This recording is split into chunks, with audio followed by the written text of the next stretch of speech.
Live from the world's capital markets, here are the latest financial headlines brought to you by News Factory. Hello and welcome to Monday's Daily Financial Review. Here's what's making the headlines in the markets today. The dollar-yen price remained largely unchanged in the last session. The ultimate oscillator is giving a positive signal. The Bitcoin-dollar pair traded sideways in the last session. The ultimate oscillator is giving a positive signal, which matches our overall technical analysis. The gold-dollar pair plummeted 1.6% in the last session. The stochastic indicator is giving a positive signal. The oil-dollar pair rose 3.8% in the last session, after gaining as much as 4.4% during the session. The ROC is giving a positive signal. Coming up, the choices from our chief analysts for today.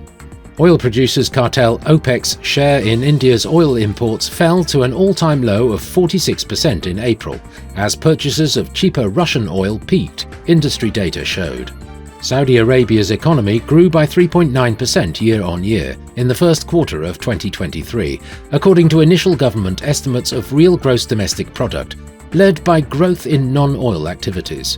The dollar gave back gains against the euro, but stayed stronger against the yen to end last week, after jobs gains and wage growth for April beat economists' forecast, but showed downward jobs revisions for March. Those were today's major economic events. And now, moving on to world financial headlines. Finland's trade balance will be released at 0600 hours GMT. Japan's Jibun Bank Services PMI at 0000 hours and 30 minutes GMT. Germany's industrial production at 0600 hours GMT. The UK's BRC like-for-like retail sales will be released at 2300 hours and 1 minute GMT. Japan's overall household spending at 2330 GMT. The US 3-month bill auction at 1530 GMT. We hope that you've enjoyed Monday's financial review. On behalf of all of us here, we wish you a productive trading day. Be sure to join us tomorrow morning for the latest news and events from the financial markets.